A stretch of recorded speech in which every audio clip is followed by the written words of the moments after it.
I'm a professor in the Department of Developmental and Cell Biology in the School of Medicine with a joint appointment in biomedical engineering. And I'm a faculty in the Susan Samueli Integrative Health Institute at UC, University of California at Irvine. I'm also the founding director of the Laboratory for Mind-Body Signaling and Energy Research here at the university. Okay, so let's maybe unpack that. What does that mean? Mind-body signaling. Well, we talk about, mind body this, mind body that. Yeah. But how does the mind signal the body? That's easy. The nerves, the nerve signal from the brain. But we're also interested in the body to mind, brain. So, for instance, when you exercise, you improve your memory, you improve your ability to resist stress because strengthening the bones, strengthening your muscles. These tissues could send hormones to the brain to create new brain cells in the so-called hippocampus, which is the center for memory and stress tolerance. So that's the mind signaling the brain and the body signaling the brain. I think we wanted to do this talk on this episode about the Qi a little bit. So I think Yeah. we're the one to talk about this. So maybe we can start out with like how do we define this? Like how are we to think about this idea of Qi? Well, for clinicians, but particularly for biomedical researchers like myself, who are very, very interested in understanding the physiological basis, the scientific basis of traditional Chinese medical therapies like acupuncture and herbal medicine and Qigong practice. Mm-hmm. It's good to have some understanding of the word Qi because, in the Eastern side of things, it's a completely different vocabulary. For Western medical community, we talked about bacterial and virus infection or cancer or hormonal deficiency, diabetes. But in Chinese medicine, there's a completely different vocabulary. They don't talk about these things. They say, oh, the body is, filled with qi, and if the qi is insufficiently strong or is blocked or slowed down, and then you're going to have this disease, that disease, and there's a yin qi, yang qi, and your lung qi, and your stomach qi, and your your bladder qi. So it'll be good to have some understanding of what it means, like you just pointed out. So there's not just one Qi, there's many Qis. The qi, I would say the closest translation would be like vital energy or life force, collectively. But when it flows through these meridians, which are like channels that are connected to the lung, the stomach, and different organs, we talk about the stomach qi and the kidney qi and so forth. And this is all happening at once. So there's like our whole body's filled. Yeah, all the time. As a matter of fact, vital energy. If a person dies, then it's gone. Or inanimate object, like the table and computer, and they don't have qi. It's unique to a live, living thing. It doesn't have to be human. I mean, animals, plants, they're supposedly like this. Just to illustrate a little bit, like this guy here. Okay, see all these lines and dots now on the back. So these are meridians, and the qi in the body, they don't just diffuse all over the place. They float, through these, and they're connected to different organs. And these are acupuncture points on the meridians. So if you have insufficient qi in the lung or it's blocked, then you put needles in, the points on that meridian. So the language is completely different from Western medicine. And as you know, I have a doctorate in biological chemistry and chairman of biophysics at Johns Hopkins for many years before coming here. And I'm also trained in Chinese medicine and acupuncture at the Hong Kong Polytechnic University. All right. So why? So then we could ask, like, so why is, as a Westerner who doesn't Yeah, understand this, then we could say, why is this important? Like, why do we need to know about Qi? Why do we want to know about this? yeah. Okay, so for instance, a lot of medical diagnosis and treatment Mhm. in Chinese medicine are described as something related to qi. So I guess the first question is what you ask. How do we translate that into English? Okay, qi is spelled Qi. It's a pinyin. Um, so that term comes from thousands of years ago, way before we have science the way we know it today. So one way to explain this is that it's more of a sensation or a feeling that the person could sense or somebody could actually sense. Mhm. It's something equivalent to like love, you know, like, you can feel like, you love somebody or somebody loves you or they don't love you. Okay. They hate you. And you can feel that. Um, there are so-called surrogate markers. You can take a blood test and if your dopamine is high or your oxytocin is high or serotonin is high or too low, Mhm. uh, it could indicate that you're in a state of being loved or love somebody. But these are not specific markers. For instance, if you eat chocolate or you go to Costco and buy something really good buy, some of these markers will go up. Doesn't mean that you're in love with the chocolate.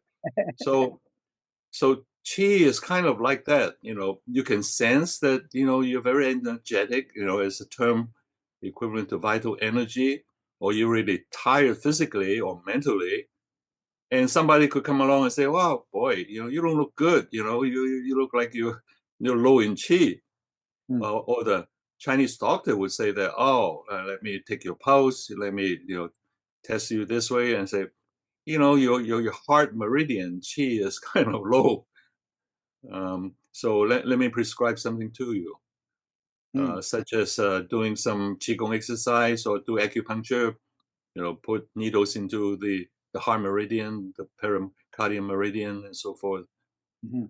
So, so I would say the word qi is hard to define precisely in scientific terms because it came from so long ago, and it has a lot to do with not just the body but the mind and body. Right.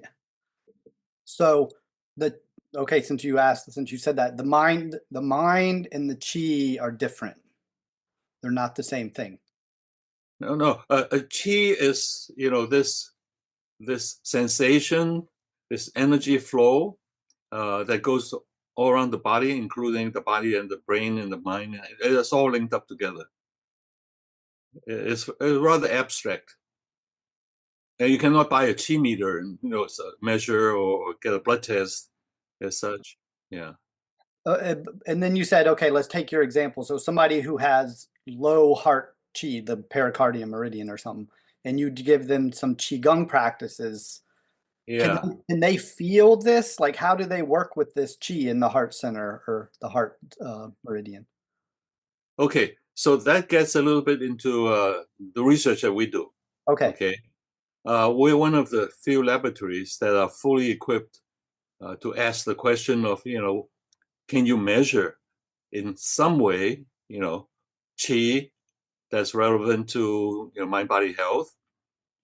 So we start out with the part of the definition is a type of energy, right?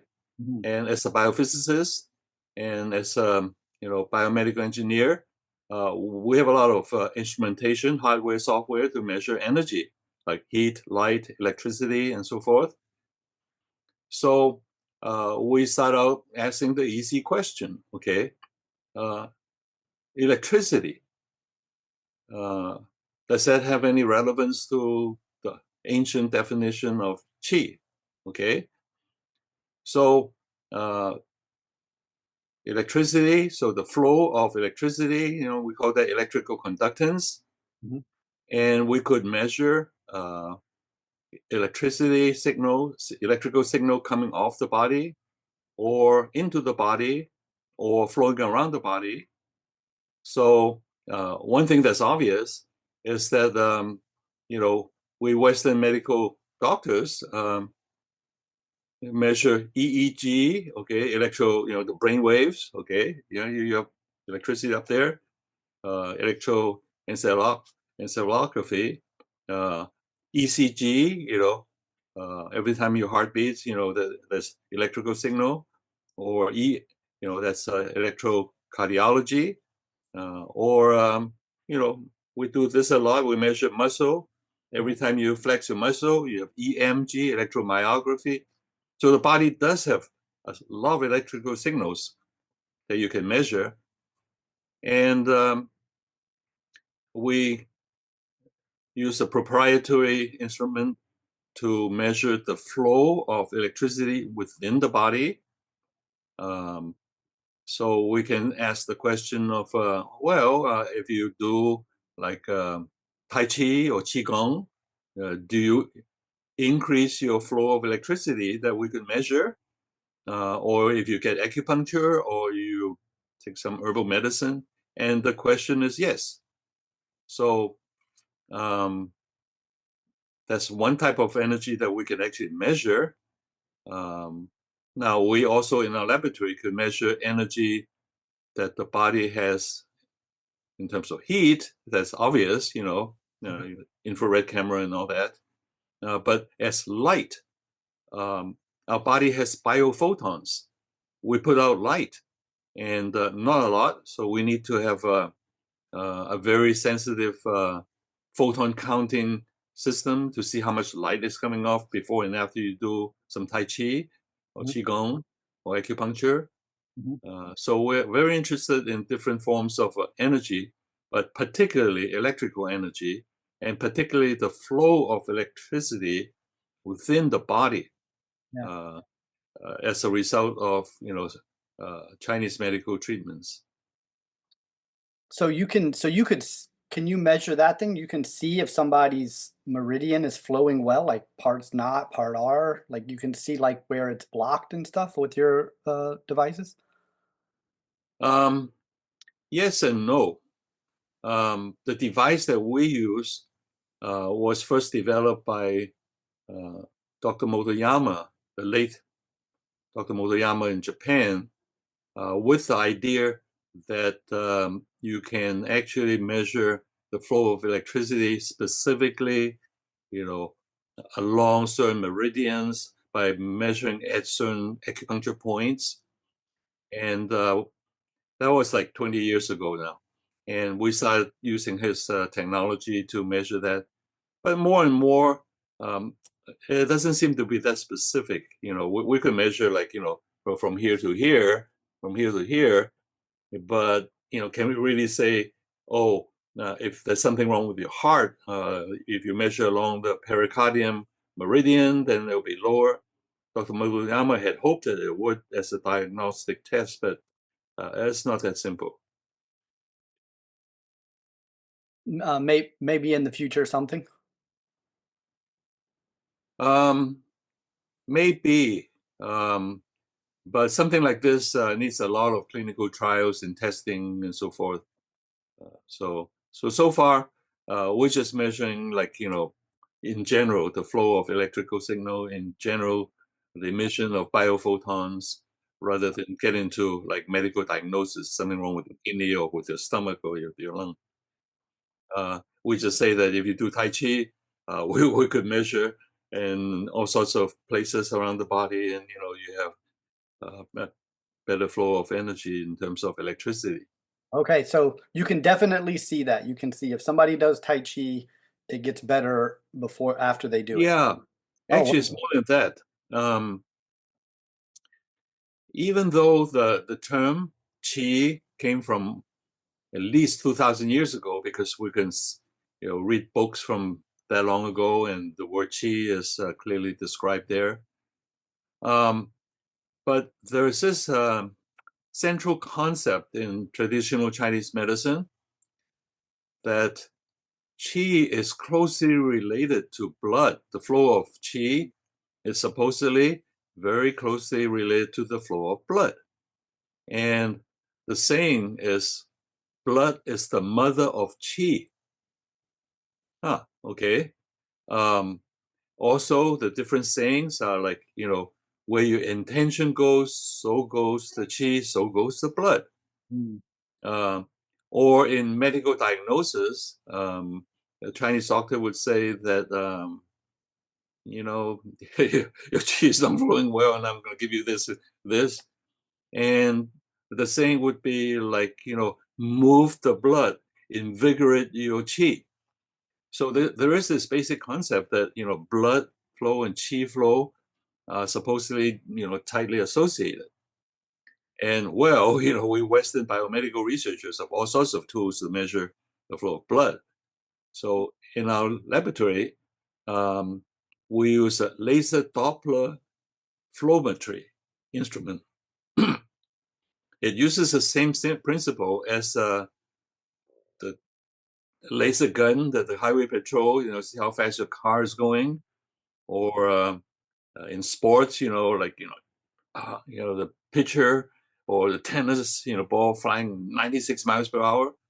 Well, we use the same technology in a micro scale, and we could measure how fast red blood cells are flowing in your body and particular parts of the body. So we could, determine the flow of blood, very accurately. And the breakthrough is we found that, in fact, uh, under different circumstances, the flow of blood and the flow of electricity goes up and down together. So when you do certain, Tai Chi exercise, you know, you can improve your blood circulation, obviously, and electrical conductance will go up. You know, um, and other things like acupuncture, moxibustion, and herbal medicine, they would do the same thing. And as I said, the Chinese doctor would give certain treatments to you to move the blood, to invigorate your qi. So, well, yeah, we can move the blood by the various means, a massage, move the blood, or take a hot bath, and then the electrical flow would go up. So we're happy that things are quite consistent with the ancient concept of blood is the mother of qi. And also, the saying blood is the mother of qi, and not blood is the brother of qi. If they go like, twin brothers, it's the mother of qi, because the mother can bring a child up, and then the child is grown and you don't need the mother anymore, right? The mother could leave, and so if there are treatments that we do, or Tai Chi or Qigong movements that we do, we start moving the blood, uh, you can stop and the electrical flow would continue to be high. You don't need the mother anymore. The mother brings up the child. In other words, it's not like, well, you have to be doing Tai Chi 24/7, to have good Chi, right? You do it in the morning and the rest of the day, you feel energetic, you feel good. So why is that? Like, so you think sometimes normal exercise, you get the blood pumping, and so you were saying, no, the chi is going to be following. But Yeah, yeah, yeah, yeah. is Tai Chi somehow different than normal exercises because you're Oh, yeah, yeah, yeah. Uh, so Tai Chi is a particular form of so-called Qigong, Qigong, okay? Again, Qi Gong means the exercise or the work and the exercise to bring up your Qi. So Tai Chi is one of these.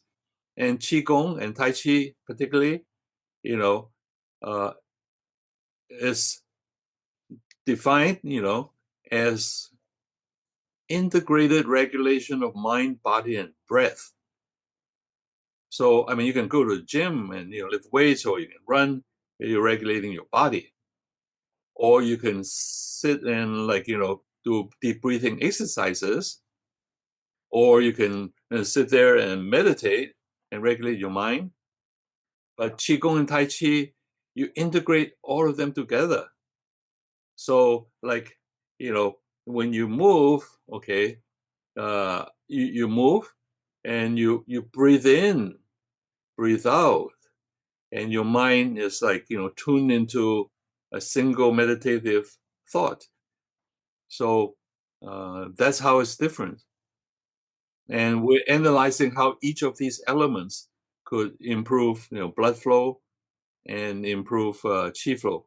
For instance, regulating the body, of course, the physical exercise and the muscles, and you improve blood circulation.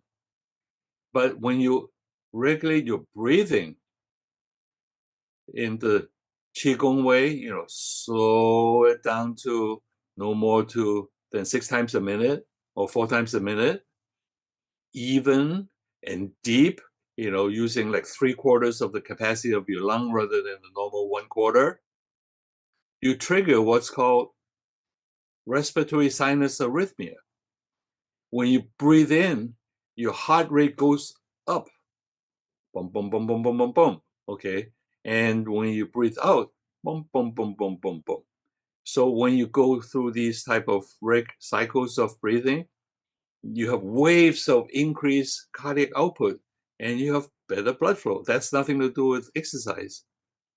And also in animal studies, we can show that, deep breathing not we, but Dr. Jacobs at Princeton showed that deep breathing could increase serotonin in the brain to make you feel better. Okay, so that's integrating mind, body, the breath. So it's pretty complex, but effective. Yeah. That's wonderful because then all day long, you're still in kind of a Tai Chi mind, even though you're not doing Qigong per se. You're just doing normal activities. Actually, more than that. Okay, Huh. you must have heard various podcasts and things talking about the benefit of exercise. Mhm. So when you exercise, you strengthen your bones, right? Mhm. Particularly when you have weight-bearing exercises and jumping and vibrating the bones. Mhm. When the bones are more dense and healthy, they send out a hormone called osteocalcin and goes to the brain, goes to the blood-brain barrier, goes to the brain and stimulate neurogenesis. In other words, inducing division of brain cells in the hippocampus, which is the center for memory and stress tolerance. Mhm. So stronger the bones, the better the memory too, and better the ability um, to resist stress. And when you start, cardiovascular exercise and muscle contraction, Mhm. then you stimulate production of brain derived neurotropic factors that can also go to the brain and maintain your brain cells and also induce division of new brain cells. So yeah, that stays stays with you, these super brain cells. And so when people think Qigong, I don't think they normally think about jumping and doing these kind of rigorous things. What are you defining Yeah, as Qigong? yeah. So Qigong, there's countless styles of Qigong. Uh-huh. And even Tai Chi, you have like Chen style, the original style, and the Yang style, and the Sun style. Mhm. So we're hoping that our research in getting to the basic mechanisms can make some of these exercises more than just culturally enriching, Mhm. but can be used as like a prescription drug, that if if you want better memory, then you should emphasize the movements that make you jump more, Okay. such as in Chen Style Tai Chi Yeah. and Yang Style Tai Chi. You don't jump, so yeah, Right. it's good for other reasons. Yeah. Uh, Also, like Qigong, there's Pai Da Gong, this sort of stuff, vibrating Yeah. the body. So yeah, do more of that if you need that. Yeah, I think that's one of the barriers to this kind of research is that generally people are they don't even know what qigong or tai chi entails. They're very confused. They mostly see real slow movements, and that's like they don't understand anything past that. They don't know the difference. Yeah, yeah, yeah. Well, in our laboratory, I just mentioned that every time you flex muscles, they send out electrical signal that we could measure with electromyography. So we put electrodes all over the body, and we can see that, like, oh, this movement is called, tiger pouncing. Okay. Then you use your upper back a lot. You stretch your upper back, shoulders. But if you go into so-called the deer sprinting forward, you flex your lower back muscles. And research have shown that stretching particular muscles could reduce pains and aches and inflammation in that particular spot. So now we can say, hey, you have upper back problems.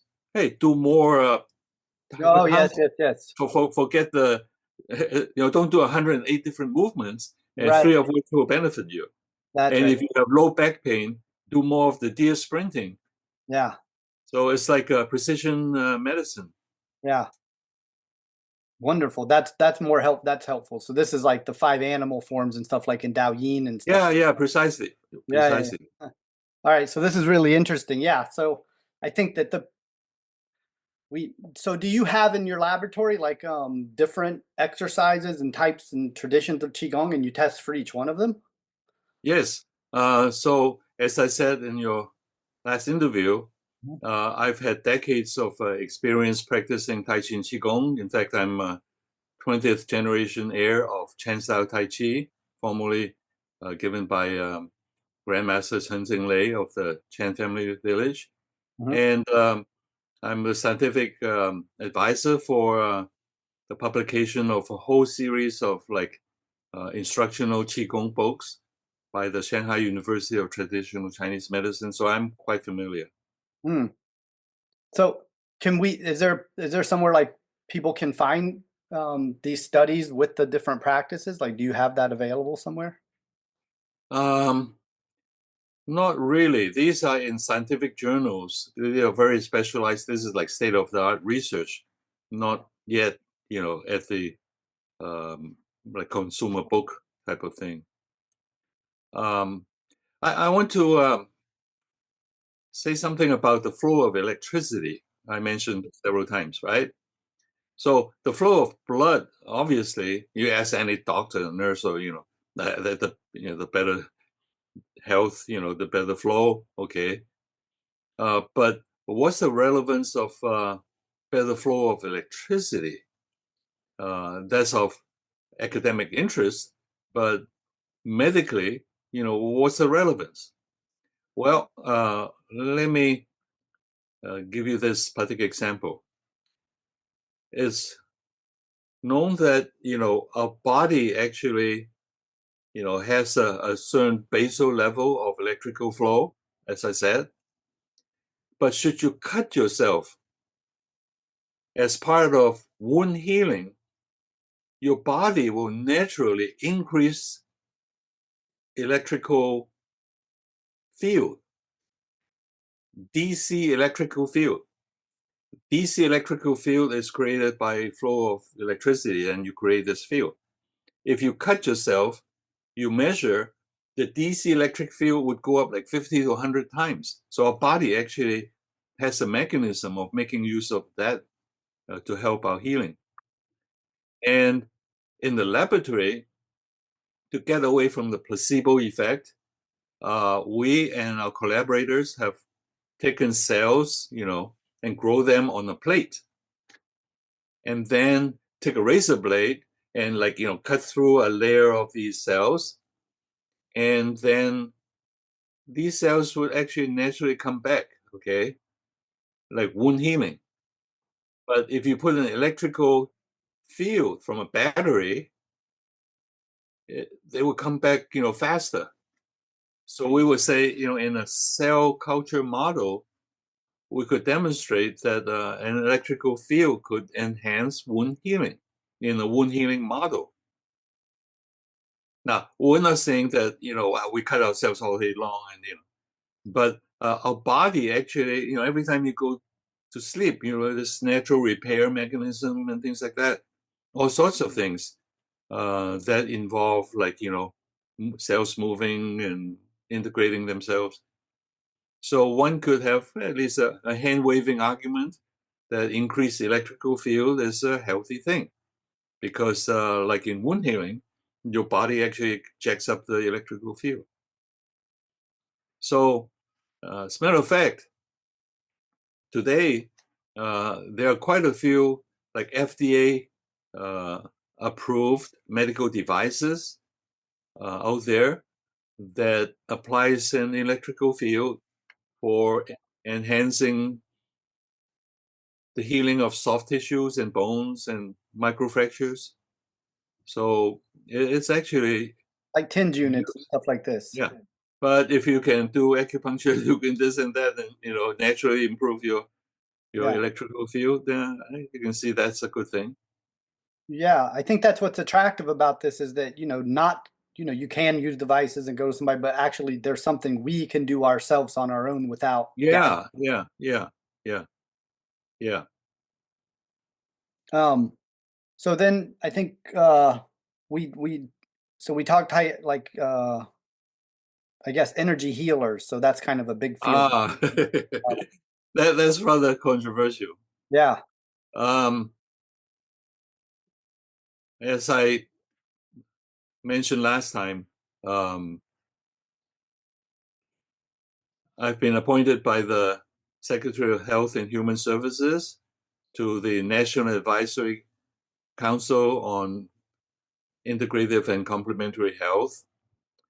And the National Institutes of Health under the Department of Health and Human Services have spent millions and millions of dollars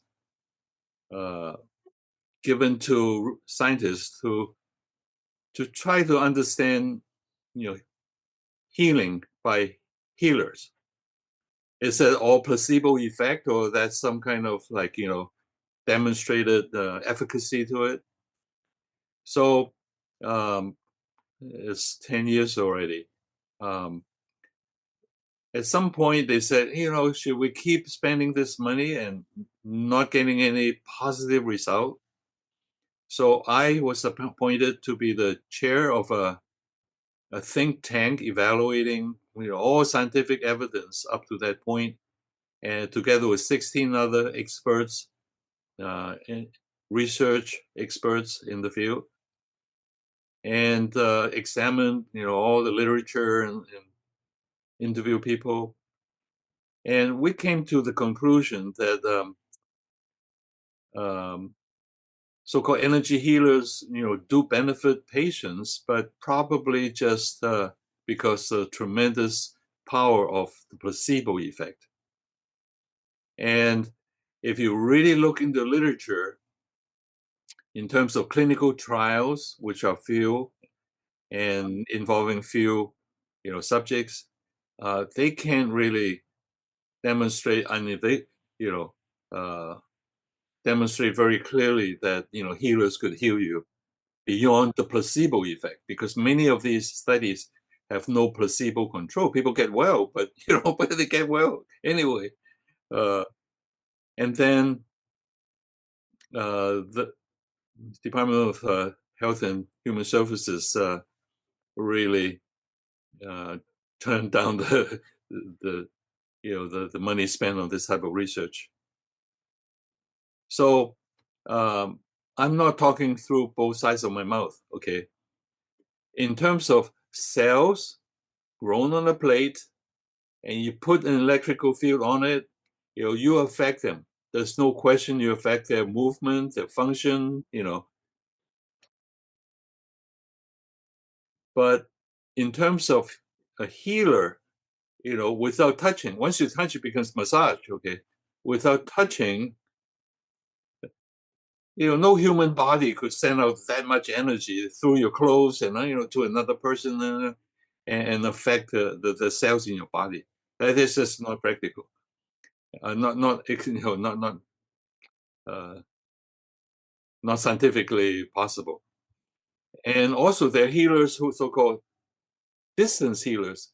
They say, I could send the energy to you, wherever you are, out of town or in auditorium, and it's energy to everybody. That's just not possible. There's never enough energy, for this sort of healing. But there are quite a few articles, in the literature showing that healers could actually affect cells in culture when the hand is like a centimeter away, um, and that could be explained by the DC electric field that we and other collaborators have shown as well. But in terms of the common type of like healing delivered by a healer, I would say is placebo effect. Gotcha. So the placebo effect's interesting though on its own, right? Because there's something Oh there yeah, yeah, yeah. happening in the mind, and with the chi, the mind is connected to the chi. So this is something's interesting happening there. But I don't think in the West we do much with consciousness or mind, right? It's still a little. That's even more confusing, I think, than chi. Am I right about that? Well, more broadly, let me explain it this way.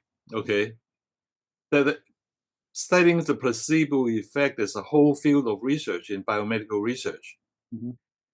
In a positive way, okay, um, you can have like brain imaging and hormonal blood tests and things, and the body could really react very strongly to a placebo and started to like secrete certain hormones or certain pathways activation, and you heal yourself.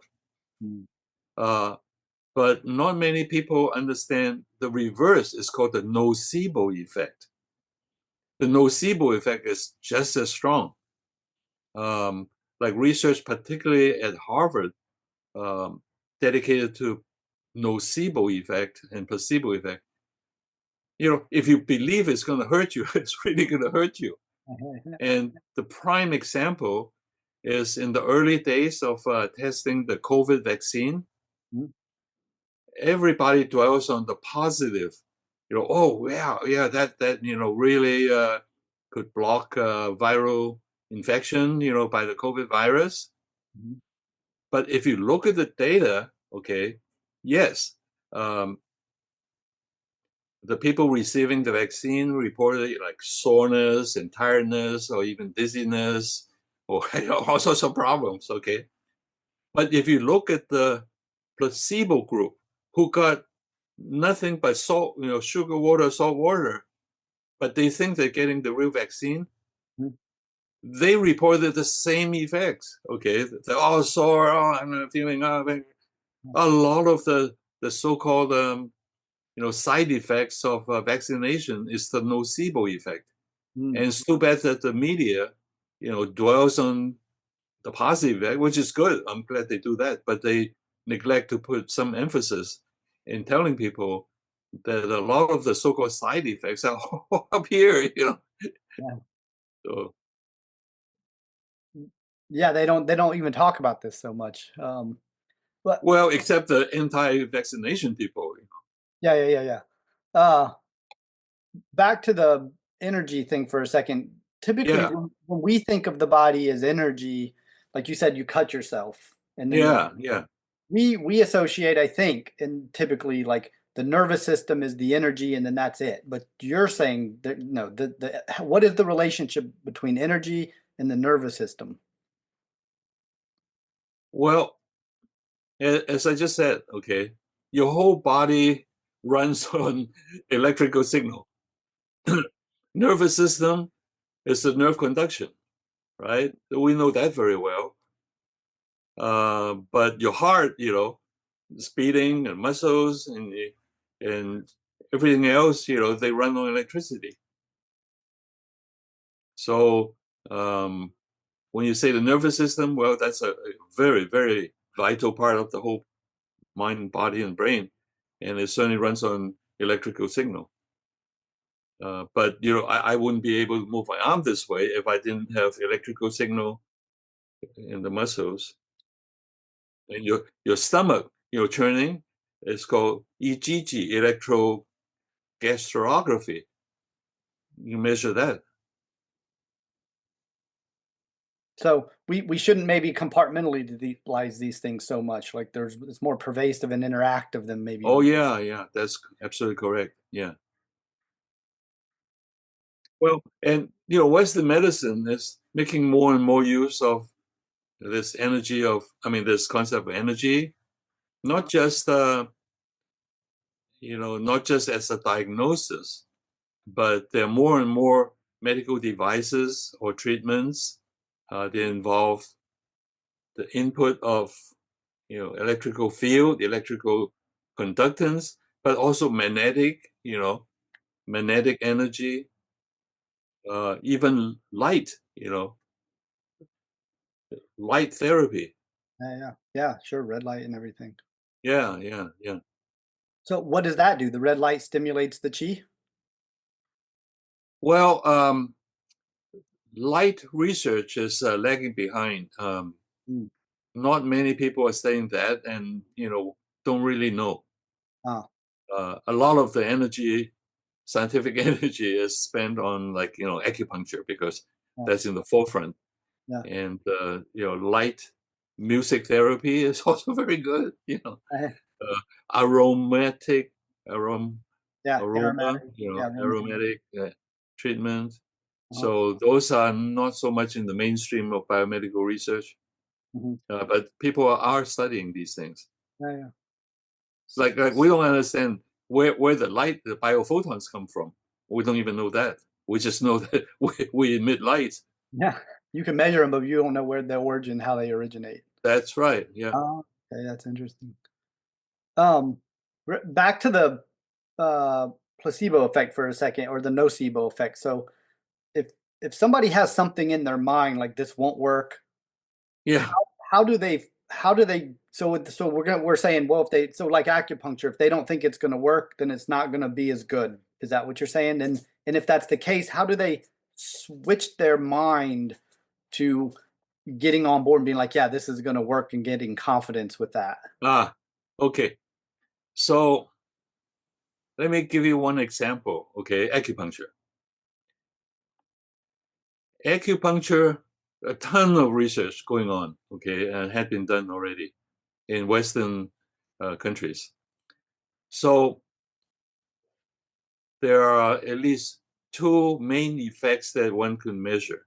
Okay, one is acupuncture could induce your brain or your brain cells to secrete endorphins, right? These are your natural morphine, right? Endorphins, and they bind to opiate receptors and they would reduce pain and so forth.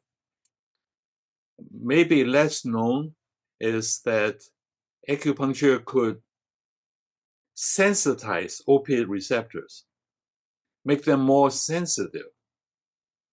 So, for instance, in anesthesiology, I talked to some of our colleagues here at UC Irvine. They say, "Oh yeah, for like kids, we don't want to give them, the higher dose of morphine. So we give them acupuncture and sensitize them so they don't need as much." So those are very different effects. One is creating the endorphins. One is to make the endorphin receptors more sensitive. So these two effects are like linked to both the needle going into the body and the placebo effect. So it's actually well documented that for acupuncture treatment, the expectation effect is very important. If the guy said, "Oh, I don't believe that, it's not going to work," okay, well, it's still going to work because the needle goes in, but you kind of like miss some of the placebo effect, so it's not going to work as well. Which essentially is the self-healing. Yeah, yeah. You don't So, turn on your self-healing. yeah, yeah, If you just say this is not going to work. yeah. And and what exactly is the self-healing? Is there a mechanism? Is this a brain thing, an energy thing? Like, what does this mean? Plus, like self-healing. What does this mean? Oh, it could mean anything. For instance, like when we talk about pain, okay, Mhm. it's the secretion of endorphins. Oh, okay. Yeah. Now, endorphins, uh, more than just relieve pain, okay? Endorphins are involved in cardiovascular function. So, in animal studies done at UC Irvine, uh, they have normal cats, okay? And they chemically induce a heart attack in these cats. And if the cats have acupuncture, okay, and you induce the heart attack is much less, okay? You can see that very well. But if you give the cats naloxone, okay, naloxone is what we now use to relieve, overdose of opiates. That blocks the opiate receptors. So the cats, if you give them naloxone to block their opiate receptors, and you induce heart attack, and you give them acupuncture, the acupuncture doesn't work anymore. So that proves that the endorphins are actually, saving the cats. So the endorphins are not just relieving the pain, but they actually, you know, help reduce heart attacks. And of course, people take, cocaine not because they feel pain, because they feel high. So what I'm saying is just one thing, endorphins could have multiple functions. So if you start, making more endorphins in the brain, you have many, beneficial effects. And of course, you have many other types of things your body could secrete. Yeah, we don't really talk too much about the hormonal system in the West. I feel like, I mean, we, endorphin, serotonin, but people, I don't think they really know, like if you, so these are all sensations, these are all sensory experience, endorphin. Yeah, yeah, And yeah, like the practitioner who does Qigong, like the master, they can feel these things and induce these things in their body. Like, yeah, yeah, yeah, really, yeah. that's wonderful. Well, they don't know the mechanisms. We do, but they do it because, hey, it's been done for thousands of years. It must be good. Yeah, I mean, they know from their system of, they have a felt sense of this. Yeah, yeah, yeah, Yeah. yeah, yeah, I think that's more interesting than the testing in some ways because this is more immediate for them. Like they know, like it's like familiar. yeah, yeah, yeah, Yeah, yeah, yeah. So in some yeah, ways, the testing is just to test what they already know, is to yeah, verify what they're saying, so they're not. yeah. Yeah. Well, here's an illustration. Hmm. Okay, um, research at Princeton by Professor Jacobs Yeah. showed that when cats go through repetitive motion, okay, they put electrodes in the cat's brain, which you can't do it to humans. They see a tremendous increase in serotonin, in the brain, and it makes the cats, very happy, right? So, for instance, if you have seen cats, they groom themselves.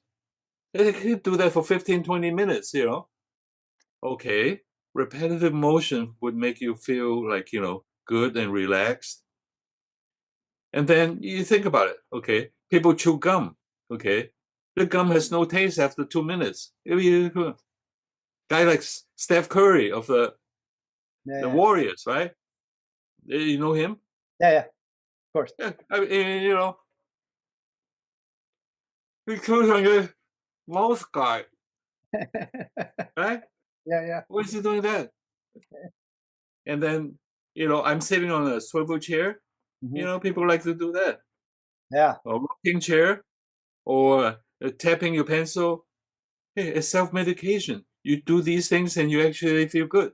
Yeah. So when my beginning students ask, "Oh, Professor Lin, um, how often should I practice Tai Chi?" I said, "Well, you don't have to ask me because after a while, you want to do it every day Mm. because it makes you feel good.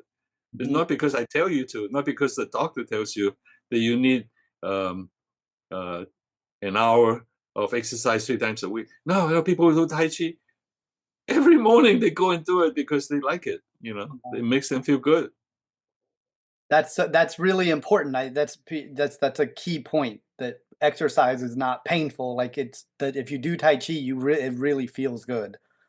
Well, you can go to extreme. I mean, I used to live on the East Coast, Mhm. and it's like freezing or snowing, and people still running in the morning because of the endorphin high. They're Yeah, addicted. yeah. Yeah. Yeah, that happens a lot with like distance runners. Like I have a guy coming on the show who was a Iron Man, and he Yeah, yeah, calls it chronic cardio, where it's like you feel this obligation to do it every single day. yeah, yeah, yeah, yeah. Yeah, but that it actually had a lot of runners get heart issues because they Oh, over yeah. exercise. Or just knee problems and ankle problems later on in life. Yeah. So there's I think a very important question. Why do we see that in Tai Chi? And if not, why not? What's the Well, difference? that's also a good question. Okay. Let me answer you this way. The American Arthritis Foundation recommends doing Tai Chi for patients suffering from arthritis, right? So if one has arthritis, not moving is not good. And to run for miles, that would be bad too. So Tai Chi is, just about, the right amount without overdoing it. So, in fact, there is a modified form of Tai Chi for arthritic patients. So you try to even tone them down a little bit more if the patient really suffers from a pretty serious arthritic condition. I think it's the baked in formula is the like you already said, it's the mind, body, breath, energy connection. Yeah, A yeah, lot yeah, of these others you put headphones on and go run or something, it's like you don't have that full thing. It's kind of like a built-in regulation. yeah, yeah. That's one more thing too. Talking about breath regulation. Mhm. This is pretty new research. It shows that, when you breathe, if you're under stress and you go like that, Mhm. okay, that type of breathing is controlled by a particular type of brain cells in the breathing center. Or if you're under stress, you go, oh my God, oh no, oh, that's mediated by yet another type of brain cells. Mm, But the special brain cells that control deep, slow, even breathing. And these brain cells are directly connected by nerves to the stress response center and to turn down the stress response. mm, So, yeah, people say, "Oh, you're so stressed. Take a deep breath." It's really, really true mm. that if you go to so in our laboratory, we put people under stress by making them watch horror movie clips, and the heart rate, the blood pressure, and the Yeah, heart rate variability would go up. mhm, And we just tell them to continue to watch, but we tell them to like breathe in, breathe out. These things would really just calm down. mm. Or acupressure, some of these points, you push on them, they continue to watch, and these markers would come down. Wow, wonderful. Yeah, that's great. Um, so what is the part of the brain for the regulation of stress? Where does that go? Well, for one thing, is what I said. It's called the hippocampus. In the hippocampus. Hippocampus, like the seahorse hippocampus, because that part of the brain looks like it's about this big, okay, like a seahorse, and that is both, okay, the center for deep memory, and the center for stress relief. So if you exercise, you create more brain cells there, and you can have better memory and better tolerance of stress. That's one of many reasons. So, and so since we were talking about the brain, and the mind-body connection, now if somebody understands in the hippocampus is where the stress hormones I can regulate there. If they put their mind there and stimulate sensation in that area and then breathe, would that even have more drastic effects? Okay, by the way, that is not a hormonal action. That's a nerve action. Nerve Uh, action. I'm sorry. yeah, there you have different neurons putting different nerve signals. Mhm. So that's not a hormonal action. It's the nerve signal that turns down the stress response. Yeah. But you're saying, can you like so By placing our we mind somewhere specifically, does that also enhance? yeah. Well, a lot of people, including ourselves, have done brain brainwave studies and brain imaging studies on people who meditate. And when they get into a meditative state, there are certainly changes that we can see. In fact, we published a paper showing that these effects are so long lasting. We happen to have found a person who has been meditating for 40 years, 40. But the unusual thing is this person himself uh, is a neuroscientist, and 40 years ago he had these scans that are still available for us to compare, and seems like the permanent changes if you meditate on a long-term basis. So you don't have to walk through life 24/7 meditating. If you meditate half an hour each morning, that will last through the day or the next day as a matter of fact. And then a question about, so a lot of people who practice Tai Chi, a lot of the teachers, they're saying, okay, you have muscle tension, you have stress. Like how can you work with that? Like, have you done studies on that? Like how the Tai Chi affects muscle tension? Well, studies at UCLA, they study scientific clinical trial of people who practice Tai Chi versus people who don't. Okay, so you do have the comparison, and the people who practice Tai Chi um, had the famous beneficial effect of improved immune system. They measure antibodies to shingle virus. It went up a lot.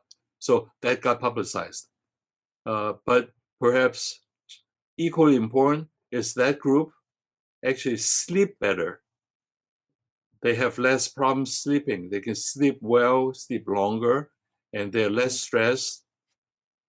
And these effects are just as important as improving your immune system.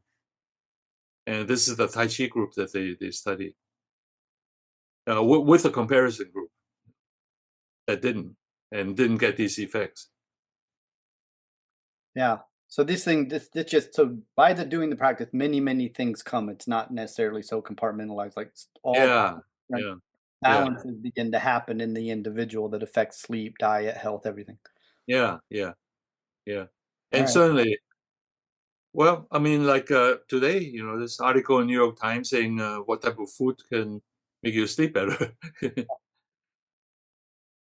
All right. Well, is there any, I think we're coming to the end here. Is there any thing that we didn't get to cover that you wanted to discuss? Well, I would say the type of research I'm talking about is still very much on the developing stage, and hopefully a lot of new things are yet to come. Um, what my role is not discovering like new things, but new evidence to support old things that work very well already. So maybe it'll help in the integration of some of these therapies and treatments. And I'm like I said, I'm on the I used to serve on the National Advisory Council for Integrative Health, and I'm on the editorial board of the Journal of Integrative and Complementary Medicine. And hopefully, it spread the word to the practitioners, not so much to the consumers. So it's very nice that you have this type of platform for the consumers. But at UC Irvine, um, I spend time educating not just the students, but the residents and the fellows, in anesthesiology, in family medicine, um, in hospice and palliative care, in cardiology, so that they could bring this, to the patients.